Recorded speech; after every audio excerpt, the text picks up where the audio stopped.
17 फरवरी सन 1967 की रात्रि क्लास।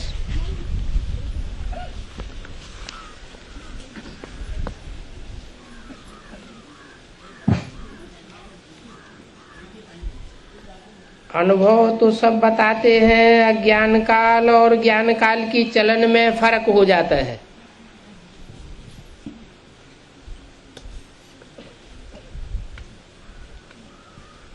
ज्ञान का इतना प्रभाव तो समझ में आता है,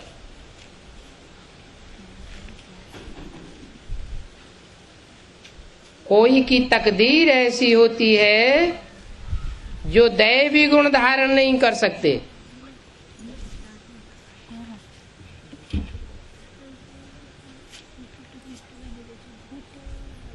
तकदीर कहाँ से आती है?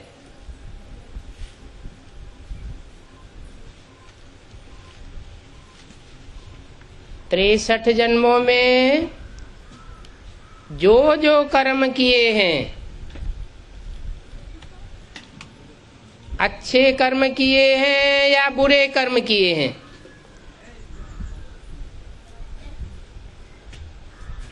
उन कर्मों से ही तकदीर बन करके आती है।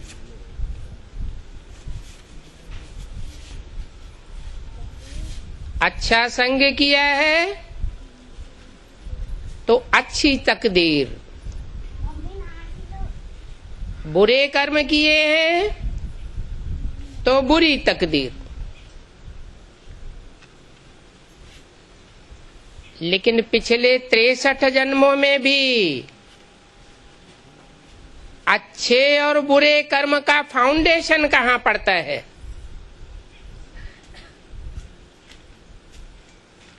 अच्छे संग और कुसंग का फाउंडेशन कहाँ पड़ता है? वो यही संगम युग है, जबकि भगवान डायरेक्टर बन करके इस सृष्टि रूपी रंगमंच पर आता है।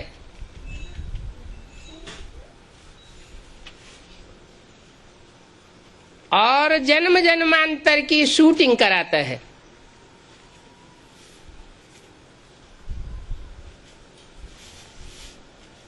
हम एक्टर्स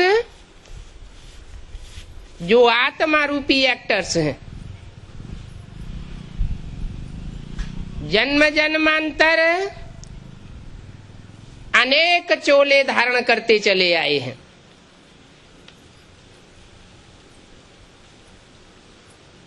जो भी चोले धारण किए उनमें 2 प्रकार के चोले,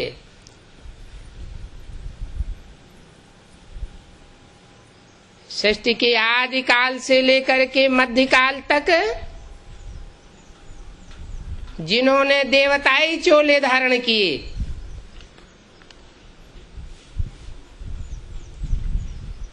वो संगम युग में सुख की सृष्टि जरूर बनाते हैं, क्योंकि भगवान ही आकर के संगम युग में मनुष्य को देवता बनाते हैं।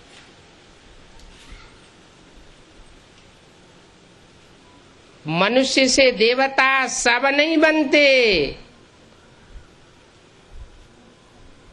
ये नर से नारायण बनने की पढ़ाई, नारी से लक्ष्मी बनने की पढ़ाई सब नहीं पढ़ते। भगवान बाप आकर के पढ़ाई पढ़ाता है। उस पढ़ाई पढ़ाने वाले को संसार जगत गुरु कहता है, सदगुरु कहता है। कहते हैं गुरु अनेक हैं और सदगुरु एक है। जो अनेक गुरु हैं वो सदगुरु के मुकाबले सब झूठे साबित होते हैं। सिख लोग भी कहते हैं एक सदगुरु अकाल मूर्त, सत माना सच्चा, सच्चा सदगुरु एक है जो इस दुनिया में आकर के सबकी सदगति करता है।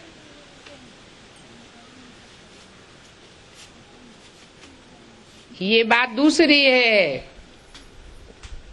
कि कोई तो इस भगवान की पढ़ाई पर अटेंशन देते हैं और अनेक जन्मों की सदगति प्राप्त कर लेते हैं,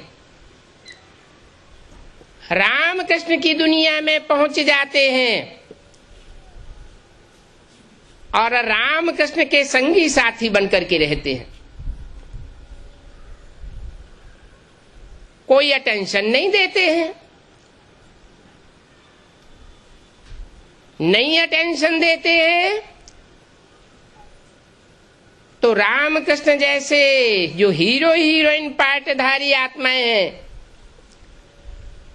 उनके संग के रंग से दूर रह जाते हैं और देहधारी धर्मगुरुओं के चक्कर में फंस जाते हैं। वो गुरु हैं अनेक, 2500 वर्ष की हिस्ट्री इस बात को साबित करती आई है कि मनुष्य गुरुओं ने सृष्टि को नीचे ढकेला है,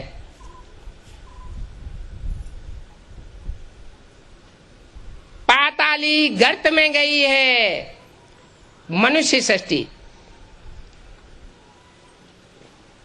ऐसे नहीं कि ऊंचे ऊंचे महल माड़ियां अटारियां हवाई जहाज और 100-200 वर्ष के अंदर ये माया का चमत्कार, साइंस का चमत्कार देखने में आता है तो भाव स्वभाव संस्कार कोई देवता ही बन गए हैं। नहीं, कोई देवता नहीं बन गया। सब मन से, वचन से, कर्म से, संबंध से, संपर्क से एक दूसरे को दुख देते आए हैं। मनुष्य गुरुओं की पढ़ाई का ये प्रभाव हुआ है। दुनिया में स्नेह और सहयोग की भावना घटती गई है। ये द्वैतवादी युग द्वापर से ऐसा हुआ। सतयुग त्रेता अद्वैतवादी युग था। अद्वैत का मतलब है वहां दूसरा राजा नहीं होता था, एक राजा होता था, एक धर्म होता था, एक मत होती थी।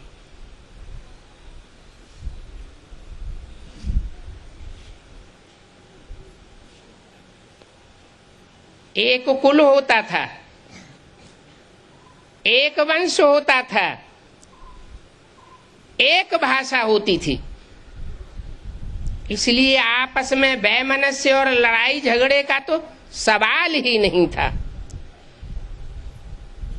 क्योंकि उन्होंने उन सतयुग त्रेता के देवताओं ने एक से पढ़ाई पढ़ी, एक की मत पर चले, एक गुरु से शिक्षा ली। जो गुरु सदगुरु कहा जाता है और उसकी भेंट में जो दुनियावी गुरु हुए वो आज तक भी पढ़ाई पढ़ाते चले आ रहे हैं।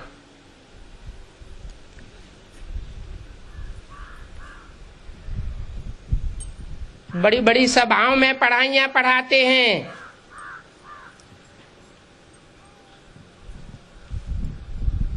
और बाप आकर एक एक बच्चे के साथ मेहनत करते हैं। वो बाप सुप्रीम सोल बाप भी बनता है, क्योंकि आत्माओं को परिचय देता है कि तुम मनुष्य आत्मा हो और मैं तुम्हारा सबका बाप हूं।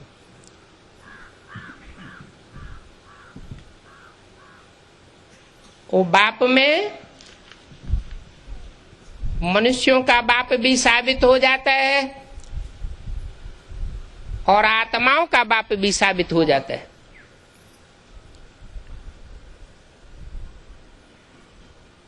आत्माओं का बाप जन्म मरण के चक्र में नहीं आता, क्योंकि बिंदु बिंदु आत्माएं वो सब पार्टधारी हैं और उनको ज्ञान देने वाला बाप ज्योति बिंदु शिव वो तुरीय पार्टधारी है। वो भी अगर जन्म मरण के चक्र में आने लगे तो इस दुनिया से छुड़ाने वाली कोई आत्मा इस सृष्टि पर नहीं है। सब जन्म मरण के चक्र में फंसे हुए हैं।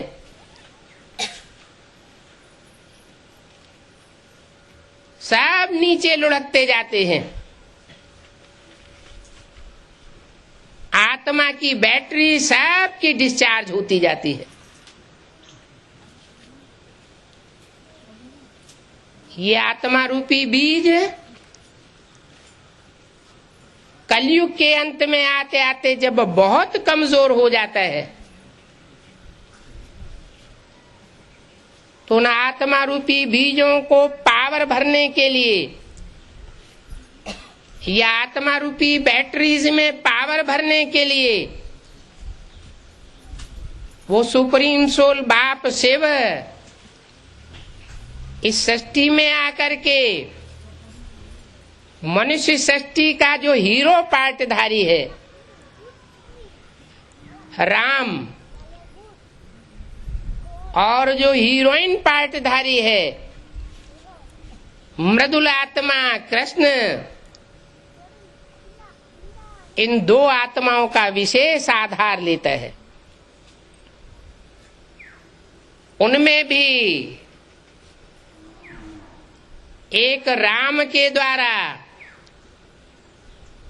आदि से लेकर के अंत तक मुकर्रर पार्ट बजाता है।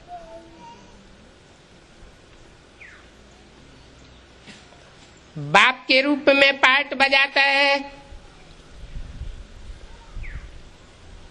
राम के व्यक्तित्व अंतिम जन्म के द्वारा सुप्रीम टीचर का पार्ट बजाता है। सुप्रीम टीचर का मतलब ही है जो सारी दुनिया को पढ़ाई पढ़ाने वाला है, लेकिन उस दुनिया में कोई उसको पढ़ाई नहीं पढ़ा सकता और ऊंचे से ऊंची पढ़ाई पढ़ाने वाला है। जिंदगी का कैरियर इतना ऊंचा कोई नहीं बना सकता जैसे आज के टीचर्स हैं, लेक्चरर्स हैं, प्रोफेसर्स हैं। बड़े से बड़ा डॉक्टर बनावेंगे,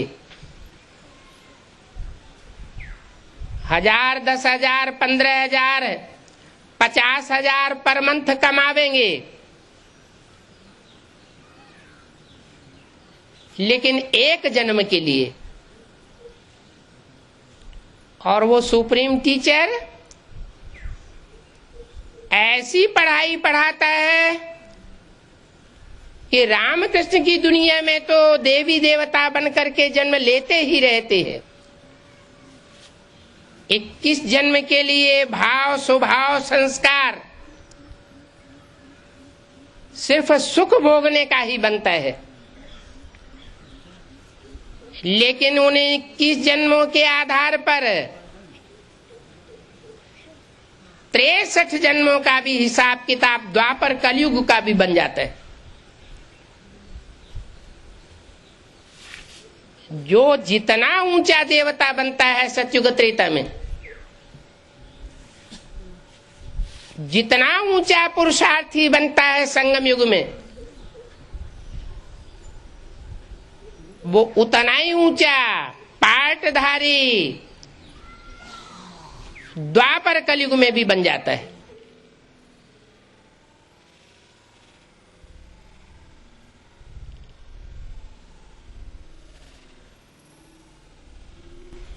उसमें पुरुषार्थ के संस्कार भर जाते हैं। यहाँ के तीव्र संस्कार द्वापर कलयुग में भी काम करते रहते हैं।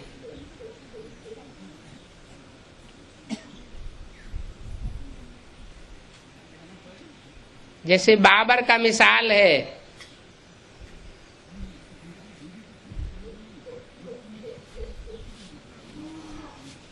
वो अपने जीवन का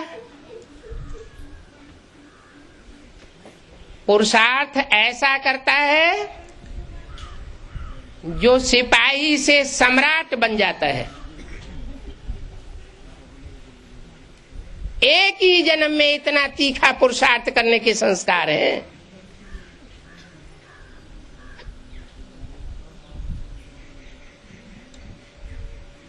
तो ये संस्कार कहां से भरे? ये भगवान बाप आकर के जो पढ़ाई पढ़ाते हैं, जो भारत का सहज राजयोग सारी दुनिया में प्रसिद्ध है। देश विदेश के लोग आज भी भारत में चक्कर काटते हैं।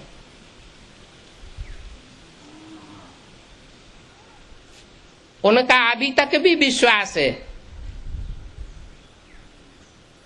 कि भारत स्पिरिचुअलिज्म,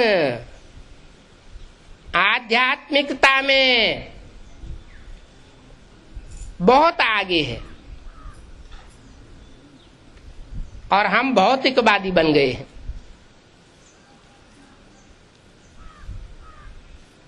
भौतिक सुखों से हमको जो सुख मिलना चाहिए वो नहीं मिला।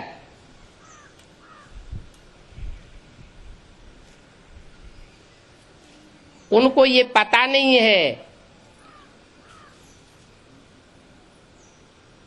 कि आज के जो गुरु गोसाई सन्यासी हैं भारत में, वो उस आध्यात्मिकता को सिखाने वाले नहीं हैं। आध्यात्मिकता की ज्योति जगाने के लिए स्वयं भगवान सदगुरु बनकर के यूनिवर्सिटी खोल रहा है। और ये यूनिवर्सिटी, जिसे विश्वविद्यालय कहा जाता है, सारे विश्व के लिए है। वो मनुष्यों के द्वारा चलाए हुए विश्वविद्यालय सारे विश्व का कल्याण नहीं करते हैं। और ये ऐसा विद्यालय है, ईश्वरीय विश्वविद्यालय, जो सारे विश्व की मनुष्य मात्र आत्माओं का कल्याण करने वाला है। और मनुष्यों का जब कल्याण होता है, क्योंकि मनुष्य बौद्धिक प्राणी है, तो जो दूसरे जीव जंतु हैं मनुष्य के वातावरण के अंदर रहते हैं, वाइब्रेशन के अंदर रहते हैं, वो स्वतः ही सुधर जाते हैं। जैसे मनुष्य नंबरवार सुधरते हैं, सबका सुधार एक जैसा नहीं होता।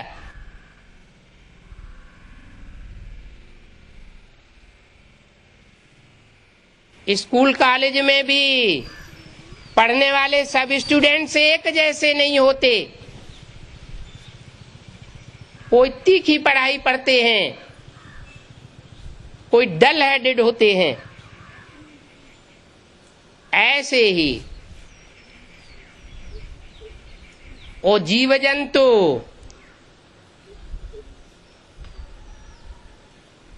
जो उन मनुष्यों के संसर्ग संपर्क में आते हैं, जो मनुष्य ईश्वरीय पढ़ाई पढ़ते हैं, ईश्वरीय सिखाए हुए राजयोग के आधार पर अपनी दृष्टि वृत्ति को सुधारते हैं, पवित्र दृष्टि बनाते हैं।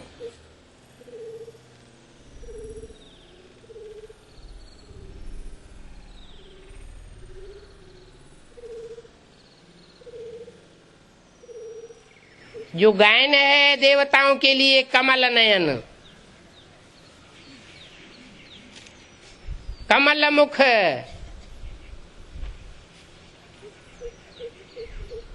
ऐसे वाइब्रेशन बनाने वाली आत्माएं जब संगठित रूप से संसार में काम करती हैं तो उनके वाइब्रेशन सारी दुनिया को अभिभूत कर देते हैं।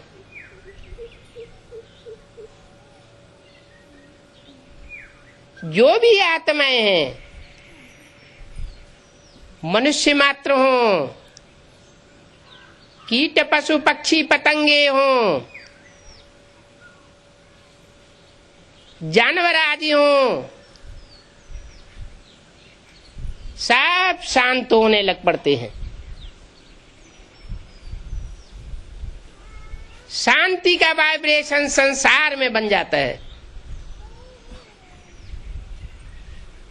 और ये अशांत दुनिया खलास हो जाती है।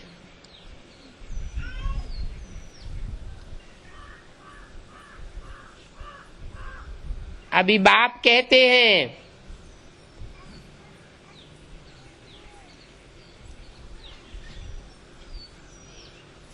ये पढ़ाई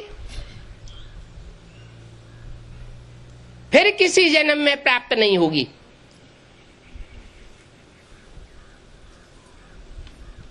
एक जन्म की पढ़ाई और जन्म जन्मांतर की राजाई मिलती है।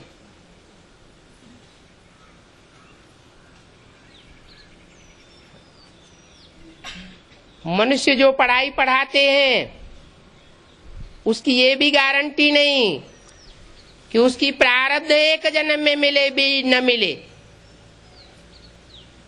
बहुत से डॉक्टर बन करके रह जाते हैं, उपाधि ले लेते हैं, डॉक्टरी का धंधा सफल नहीं कर पाते। बहुत से वकील बन जाते हैं, LLB कर लेते हैं, 4 आने भी जिंदगी में कोर्ट में नहीं कमा पाते, खेती करते हुए देखे जाते हैं।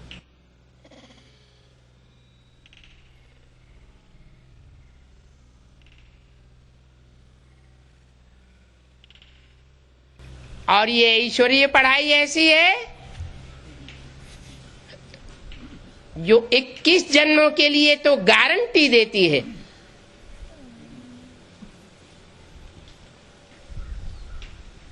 कि 21 जन्मों तक इसकी प्रारब्ध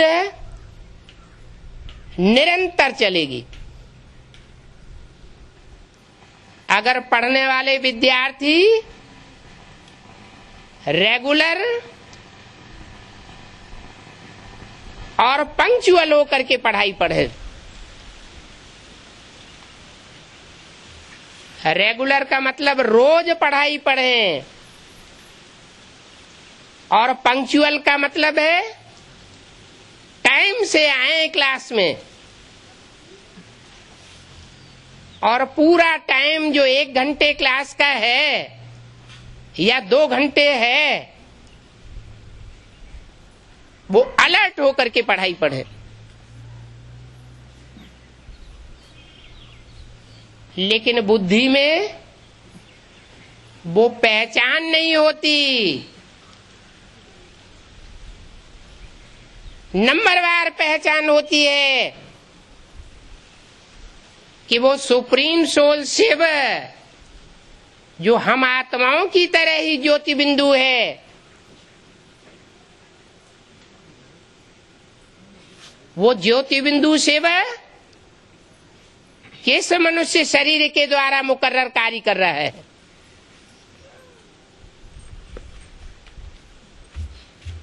क्या पढ़ाई पढ़ा रहा है?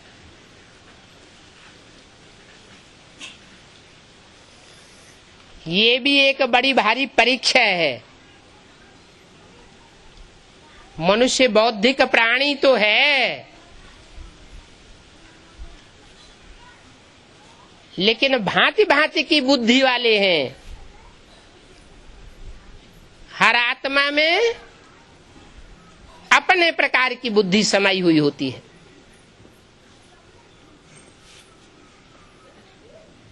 जीव जंतु, पेड़ पौधे, उनमें जड़त्वमयी बुद्धि है, और मनुष्य में चैतन्यता से भरी पूरी बुद्धि है। मनुष्यों में भी जो कलयुग के अंत में सिर्फ एक जन्म लेने वाली आत्माएं हैं,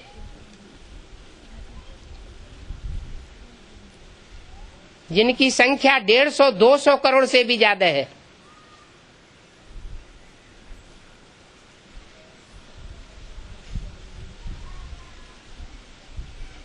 वो बुद्धि तो होती है,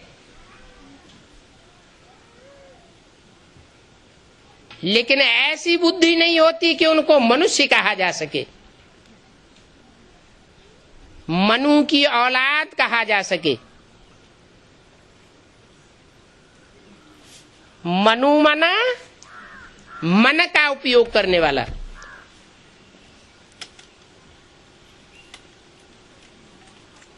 जो मन बुद्धि का उपयोग ही नहीं करता, मनुष्य होते हुए भी उपयोग नहीं करता। जैसे जानवर होता है, कोई भी आवेग आवेगा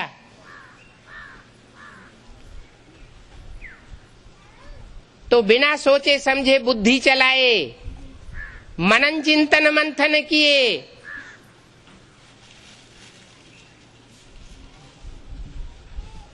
अपना कार्य कर बैठेगा।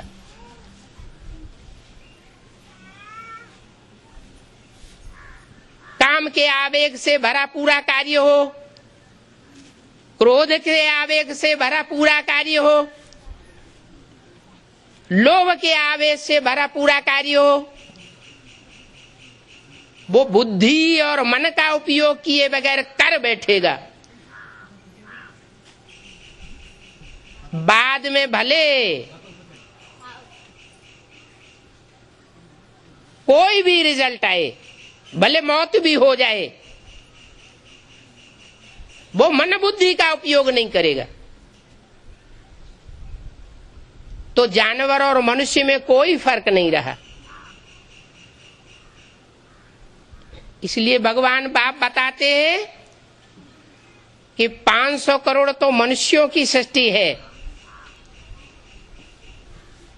वैसे तो 600, 700, 750 करोड़ मनुष्य भी हैं।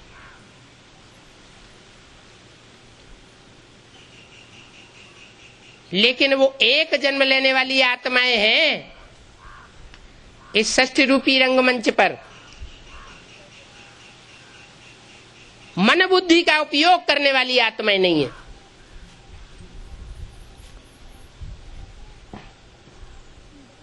तो जो 500 करोड़ की मनुष्य सृष्टि है, वो मनुष्य सृष्टि को ये कहेंगे, वो सारी मनुष्य सृष्टि एक दिन मनु की औलाद बन जाती है। मन बुद्धि का उपयोग करती है और सुप्रीम सोल परमात्मा बाप को पहचान लेती है।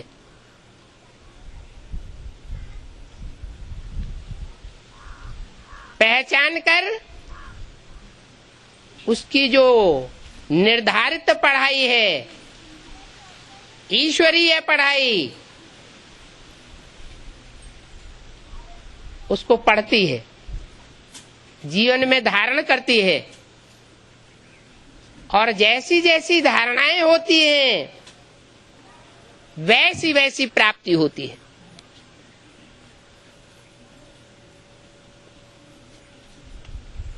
अभी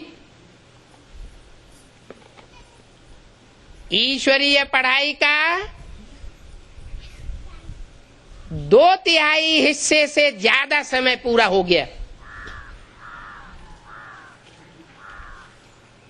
जैसे और धर्म पिताएं आते हैं, धर्म की स्थापना करते हैं, चाहे इस्लाम धर्म हो, क्रिश्चियन धर्म हो, बौद्ध धर्म हो, सिख धर्म हो, वो 100 वर्ष के अंदर ही अपने धर्म की स्थापना करके काम पूरा कर देते हैं। ऐसे ही वो सुप्रीम सोल बाप शिव इस सृष्टि पर आकर के 100 वर्ष के अंदर सत्य सनातन धर्म की स्थापना करके वापस चला जाता है। वो बार बार इस सृष्टि पर नहीं आता। जैसे मनुष्य गुरुओं ने शास्त्रों में लिख दिया है, संभवामि युगे युगे, मैं हर युग में आता हूं।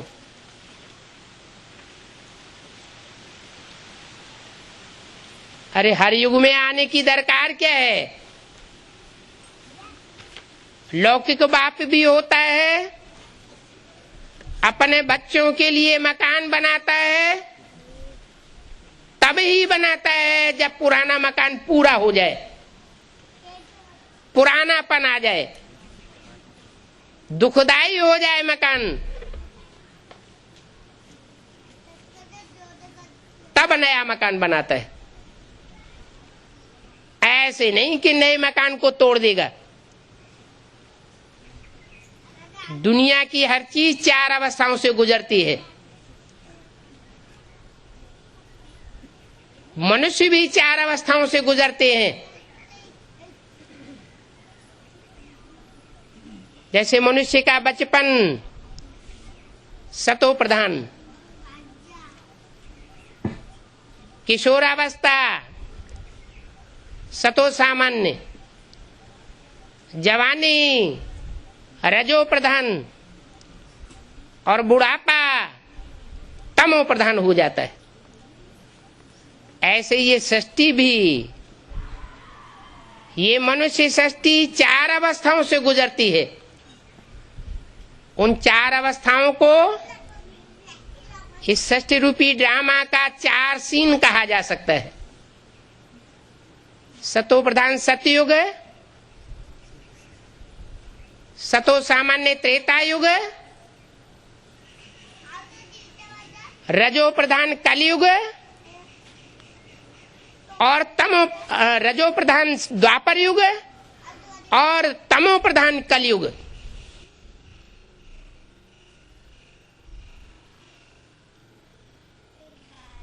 तमो प्रधानता जब बढ़ती है तो एवरेज एज कम होती जाती है। आत्मा की शक्ति क्षीण होने के कारण उम्र भी घटती है और इंद्रियों से सुख भोगने की शक्ति भी क्षीण होती जाती है।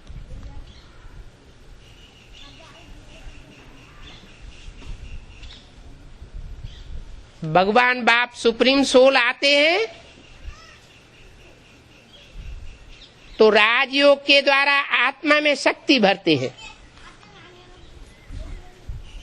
वो शक्ति भरने की प्रक्रिया है सहज राजयोग। शक्ति क्षीण कैसे हुई? सो भी बताते हैं। सुख भोगते भोगते आत्मा की शक्ति क्षीण हो गई। सतयुग त्रेता में भी सुख भोगे और द्वापर कलयुग में भी सुख भोगे। सतयुग त्रेता में जो सुख भोगे वो अव्यभिचारी सुख भोगे। राधा की दृष्टि कृष्ण में ही डूबती थी, कृष्ण की दृष्टि राधा में ही डूबती थी। दृष्टि मात्र भी विचार नहीं होता था। ऐसी सतयुग त्रेता की देवताई सृष्टि थी। बाकी सुख वहां भी भोगते हैं, इंद्रियों के द्वारा ही सुख भोगते हैं, लेकिन आत्मा की शक्ति धीमी गति से क्षीण होती है। और द्वापर कलयुग में द्वैतवादी युग होने के कारण, अनेक मनुष्य गुरुओं का प्रभाव होने के कारण, अनेक धर्म पिताओं के प्रभाव के कारण, अनेक धर्म और अनेक राज्य फैल जाने के कारण व्यभिचार फैल जाता है, जिसे कहते हैं कुत्तपना, बंदरपना। ऐसा जो व्यभिचार फैलता है उसके कारण आत्मा की शक्ति बड़ी तीव्र गति से डाउन होती चली जाती है। तो बाप बताते हैं ये रहस्य कि अनेकों के संग के रंग से तुम पतित और विकारी बन गए। अब एक सुप्रीम सोल बाप के संग के रंग से तुम अपनी आत्मा को, आत्मा रूपी बैटरी को, आत्मा रूपी बीज को फिर से 16 कला संपूर्ण, संपूर्ण अहिंसक, मर्यादा पुरुषोत्तम श्रेष्ठ आत्मा बनाए सकते हो। अनेकों के संग के रंग में आकर के द्वैतवादी युग से नीचे गिरते गए। अभी मैं फिर से आया हूं अद्वैत धर्म स्थापन करने के लिए। वहां सतयुग त्रेता में एक ही धर्म होगा, दूसरा धर्म नहीं होगा।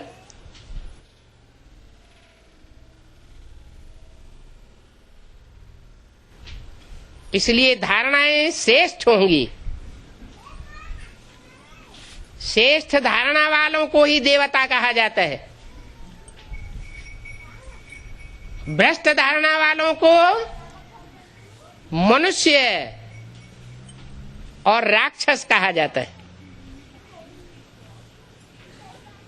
कलयुग में सब राक्षस संप्रदाय बन जाते हैं। कोई छाती ठोक कर नहीं कह सकता कि हम मन वचन कर्म से, तन मन धन से कोई को कभी दुख नहीं देते।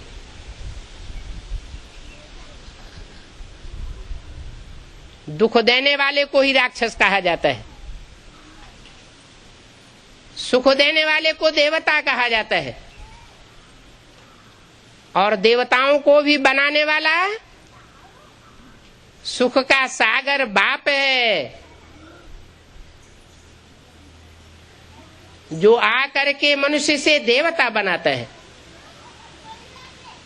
जो राक्षसी स्वभाव के हैं वो संपूर्ण देवता नहीं बन सकते। जन्म जन्मांतर का उनका राक्षसी स्वभाव रहा है, व्यभिचार फैलाने का स्वभाव संस्कार रहा है।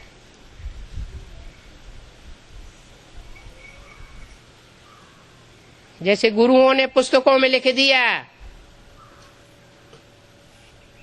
कि मनुष्य 84 लाख योनियों में जन्म लेता है, कुत्ता बिल्ला बनता है, बंदर बनता है। उन गुरुओं से प्रभावित होकर के वैज्ञानिकों ने भी कभी लिख दिया था कि मनुष्य आदि में बंदर था, धीरे धीरे बंदर की पूंछ खलास हो गई और वो बंदर से मनुष्य बन गया। आज के वैज्ञानिकों ने वो डार्विन थ्योरी झूठी साबित कर दी। वास्तव में मनुष्य आत्मा की बीज की जो जाति है वो अलग जाति है। भांति भांति की जाति के बीज होते हैं। जैसी जाति का बीज होता है वैसा ही वृक्ष तैयार होता है। मनुष्य जाति का बीज होगा तो मनुष्य ही पैदा होंगे। जानवर की जाति का बीज होगा माना चैतन्य बीज, आत्मा रूपी बीज, तो जानवर ही पैदा होगा। कैटेगरी जानवरों की अलग हो सकती है, जैसे चौपाए जानवर, 4 पांव वाले, 4 पांव से चलने वाले, उनकी जाति विचार के संक्रमण से बदल सकती है। जैसे घोड़ा खच्चर बन जाता है, ऐसे मनुष्य भी एक जाति है। मनुष्य से बिगड़ता है तो राक्षस बन जाता है, और मनुष्य जब सुधरता है तो देवता बन जाता है।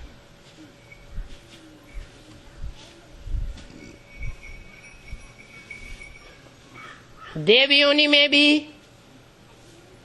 कोई पक्के देवता बनते हैं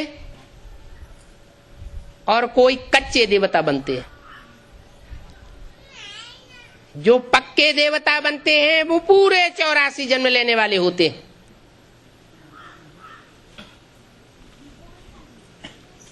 पक्के सनातन धर्मी, सनातन का मतलब ही है पुराने, पूरे 84 जन्म लेने वाले। और जो कच्चे देवताएं बनते हैं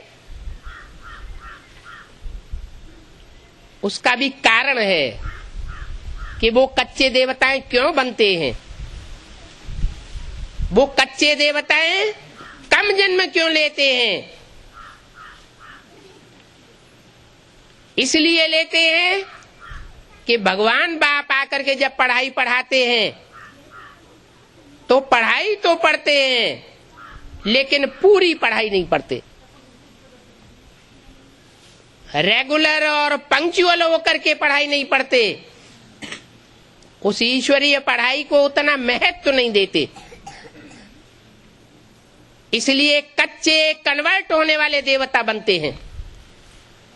वो ही सतयुग त्रेता के देवताएं द्वापर युग में आकर के दूसरे धर्म पिताओं जैसे इब्राहिम, बुद्ध, क्राइस्ट, इनके प्रभाव में आकर के भारतवासियों को धोखा देते हैं और दूसरे धर्म में कन्वर्ट हो जाते हैं। हिस्ट्री बताती है कि हिंदू ही दूसरे धर्म में कन्वर्ट होते रहे। जो हिंदू पहले देवता थे वो देवताएं ही बाद में हिंदू कहे गए। सबसे पुराना देश दुनिया में भारतवर्ष है और धर्मों की तो हिस्ट्री ही 2500 साल की है। सबसे पुराना मनुष्य रूप में आया हुआ धर्मपिता इब्राहिम है। वो 2500 साल पहले आया था। इस्लाम धर्म सबसे पुराना माना जाता है मानवीय धर्मों में।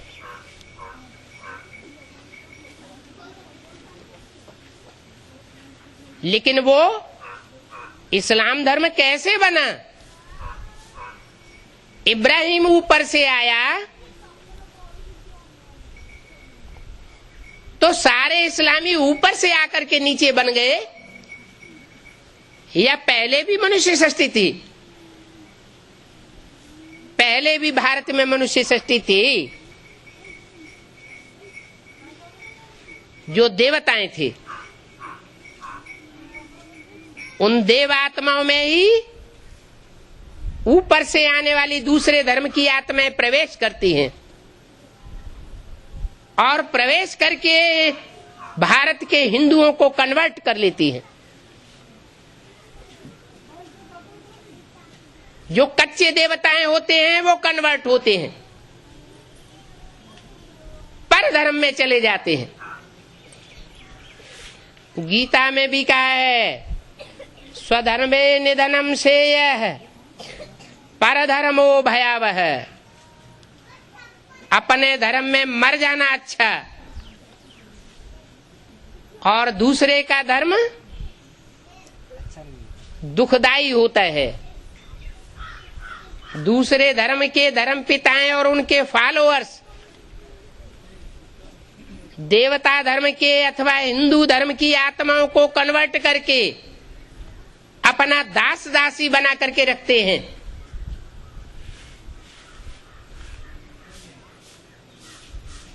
उनको कोई राजाई नहीं मिल जाती है। आज भी क्रिश्चियंस ये हिस्ट्री बना करके गए हैं इंडिया में कि भारतवासियों को नौकर बनाना सिखा दिया। उनकी बुद्धि में ये बैठा दिया कि नौकरी करना बहुत अच्छी चीज है। नौकरी और चाकरी, उसको कहते हैं दास दासी बनना, कोई न कोई के अंडर में रहना। वो धर्म पिताएं साहब दास दासी बनना सिखाते हैं और मनुष्य सृष्टि को उन्होंने दास दासी बना करके रखा। भगवान बाप ही एक ऐसी आत्मा है, सुप्रीम सोल, जो आकर के बताते हैं कि बच्चे, मैं तुमको राजा बनाने आता हूं, राजयोग सिखाने आता हूं। तो राजा रानी पद पाना चाहिए या दास दासी बनना चाहिए? नौकर चाकर बनना चाहिए? ये नौकर चाकर के संस्कार दूसरे धर्म के धर्म पिताओं ने आकर के डाले हैं। भगवान बाप तो आकर के राजाई स्थापन करता है और दूसरे धर्म के धर्म पिताएं सारी दुनिया को प्रजातंत्र में कन्वर्ट कर देते हैं। प्रजा के ऊपर प्रजा का राज्य। भगवान बाप कहते हैं ये बेकायदे राज्य है। प्रजा सब साधारण क्वालिटी की होती है और राज परिवार में आने वाली आत्माएं सब ऊंची क्वालिटी की होती हैं। कैसे ऊंची क्वालिटी की होती हैं? क्योंकि भगवान बाप जब आते हैं तो दुनिया के हर धर्म में कन्वर्ट हुई जो श्रेष्ठ से श्रेष्ठ आत्माएं हैं, उन आत्माओं का चुनाव करते हैं।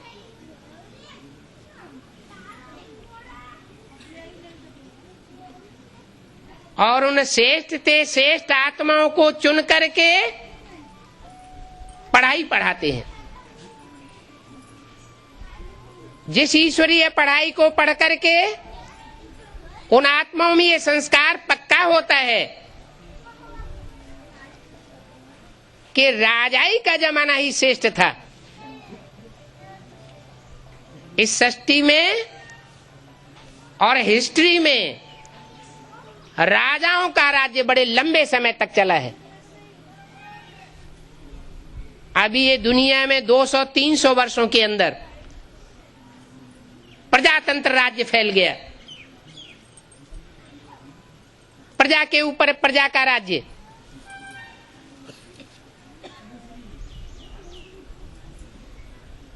ये भगवान बाप आकर के नहीं बनाते, बाप तो आकर के सिखाते हैं।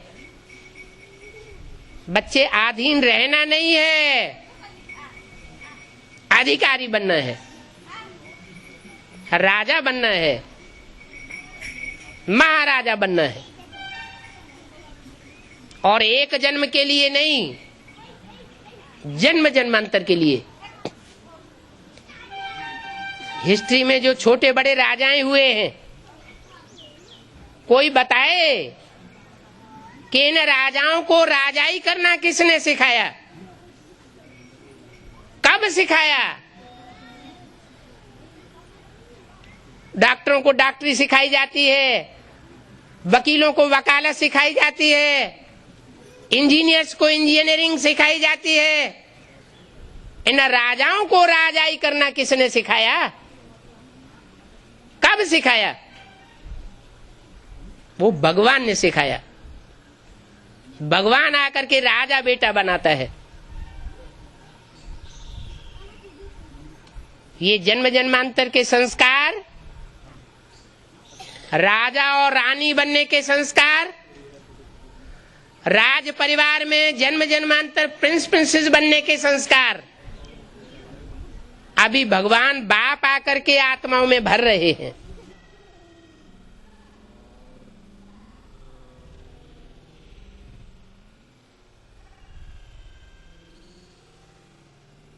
हिस्ट्री की बात है। कहते हैं आधा में जाम और आधा में रैयत। जाम माने राजा। आधी धन संपत्ति में राजाएं पलते हैं और उनका परिवार पलता है। राज्य की जो भी धन संपत्ति होती है उसमें से आधे के ऊपर वो काबिज रह करके अधिकार में रहते हैं और सुख भोगते हैं। प्रजा खुशी खुशी उनको वो धन अर्पण करती है।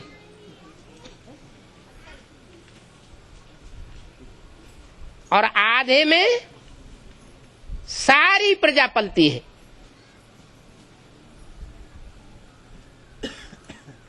हिस्ट्री में ये बात देखने को मिली है। प्रजा वर्ग वाले प्रजा में क्यों जाते हैं? क्योंकि वो पढ़ाई नहीं पढ़ते। और राजवर्ग वाले राजा क्यों बनते हैं? राजघराने में जन्म जन्मांतर क्यों जन्म लेते हैं? क्योंकि उन्होंने भगवान बाप की पढ़ाई हुई पढ़ाई को पढ़ा, भगवान बाप को पहचाना।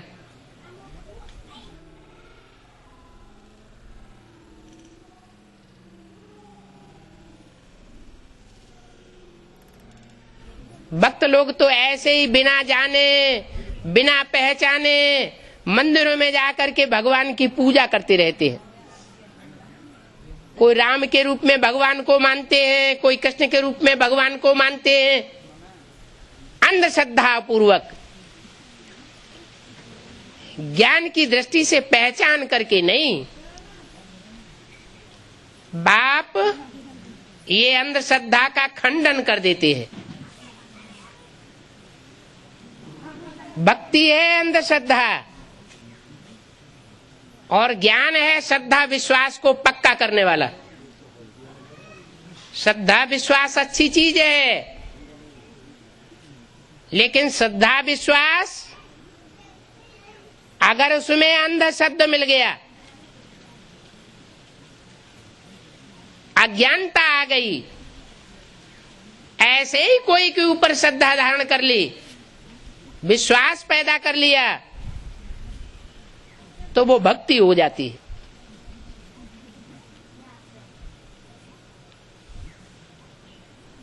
अंधश्रद्धा और अंधविश्वास को खंडन करना, ये ज्ञानियों का काम है। भगवान बाप आकर के ऐसे ज्ञानी बच्चे तैयार कर रहा है।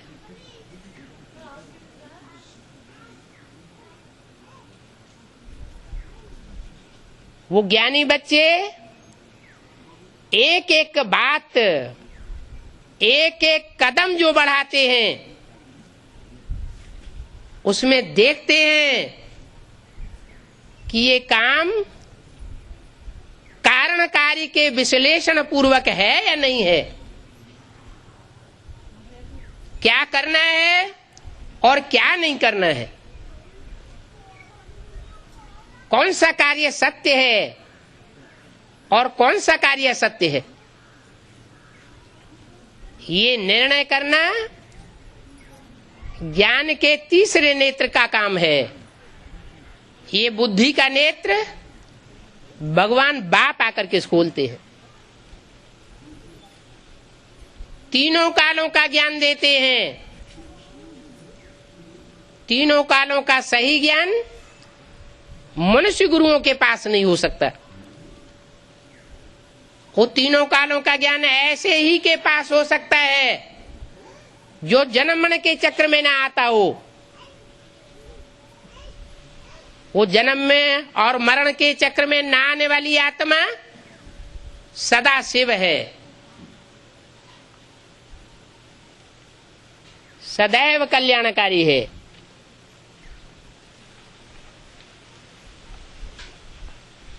बल षष्ठी के अंत में वो इस षष्ठी पर आता है, सिर्फ 100 साल के लिए इस षष्ठी पर आता है। उसमें भी मनुष्य मात्र के सामने प्रत्यक्ष होकर बहुत थोड़े समय पार्ट बजाता है, लेकिन जो भी पार्ट बजाता है, पार्ट तो शरीर के द्वारा ही बजाया जाएगा, शरीर की कर्मेंद्रियों के द्वारा ही बजाया जाएगा, शरीर की ज्ञानेंद्रियों के द्वारा ही बजाया जाएगा।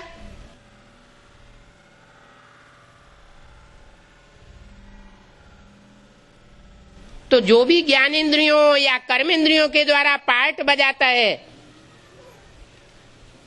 उस पार्ट में कल्याण ही कल्याण भरा हुआ है।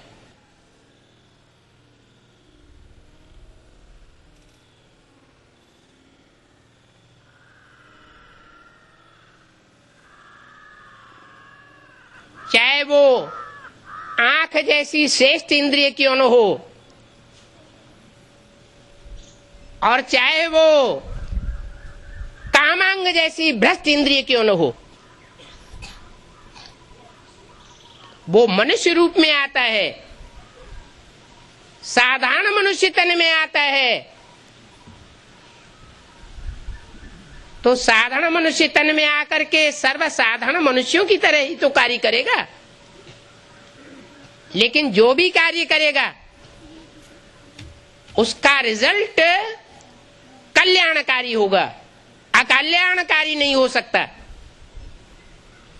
इसलिए उसका नाम शिव है, शिव नहीं सदा शिव, सदैव कल्याणकारी। अकल्याण का नाम निशान नहीं। शिव नेत्र कहा जाता है, शिवलिंग कहा जाता है। कहते हैं दृष्टि से सृष्टि सुधरती है। ट्रकों में लिखा हुआ देखा होगा, बुरी नजर वाले तेरा मुंह काला। तो बुरी नजर से बुरा असर होता है ना। कल्याणकारी शिव की दृष्टि से सारी सृष्टि सुधर जाती है।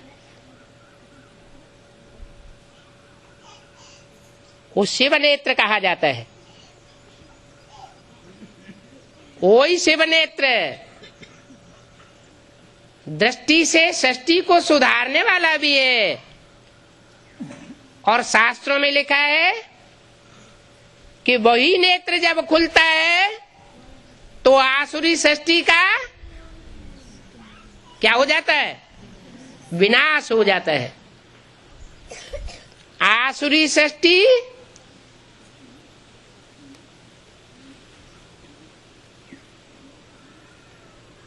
जो काम विकार की सृष्टि है, वो कामदेव को भस्म कर देता है। तीसरा नेत्र शास्त्रों में तो लिख दिया है, वो काम देवता कोई देवता का तो रूप धारण करके आया था।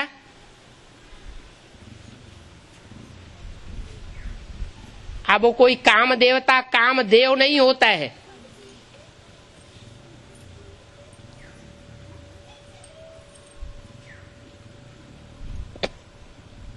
वास्तव में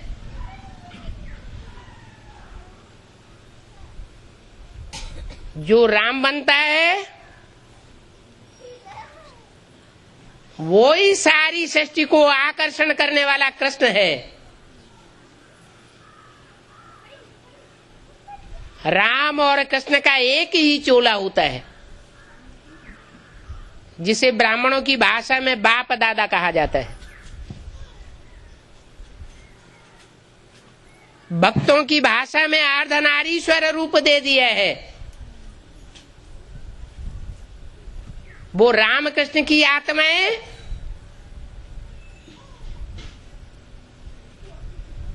दोनों मिलकर के स्थापना, पालना और विनाश तीनों ही कार्यों को संपादन करती है। और वो तीनों कार्यों को संपादन करने वाली मूर्तियां शिव की मूर्तियां हैं, इसलिए उनको त्रिमूर्ति शिव कहा जाता है। ये तीन मूर्तियों को जिन्होंने पहचान लिया, जो मूर्तियां अभी प्रैक्टिकल में संसार में कार्य कर रही हैं, प्रैक्टिकल माना शरीर के द्वारा, उसने ही भगवान को सही तरीके से पहचाना। क्योंकि भगवान भाग्यवान बनाने के लिए आया हुआ है। भाग्यवान सब नहीं बनेंगे। जो द्वापर युग से परम धाम से नीचे उतरने वाली आत्माएं हैं, उनको भाग्यशाली नहीं कहेंगे। क्यों? क्योंकि वो सब आत्माएं दूसरे धर्म की आत्माएं हैं।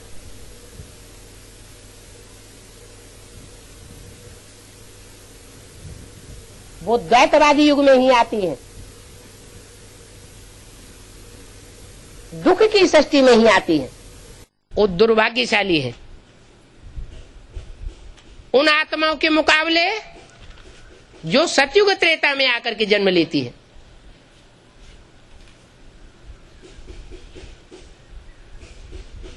जो सतयुग त्रेता में आकर जन्म लेने वाली आत्माएं हैं, उनमें भी दो प्रकार के हैं। एक वो हैं जिन्होंने पूरे 84 जन्म लिए, एक वो हैं जिन्होंने कम जन्म लिए, नंबरवार,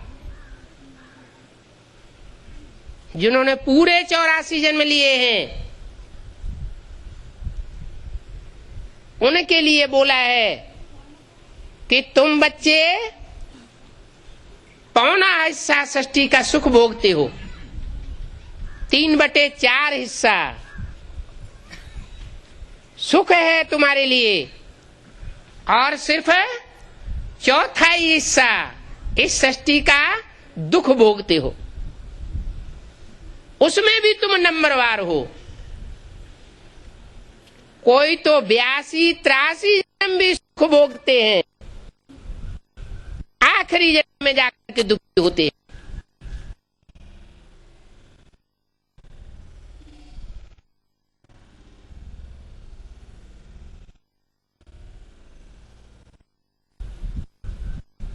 ऐसी पढ़ाई जो सुख का सागर बाप आकर के पढ़ा रहा है,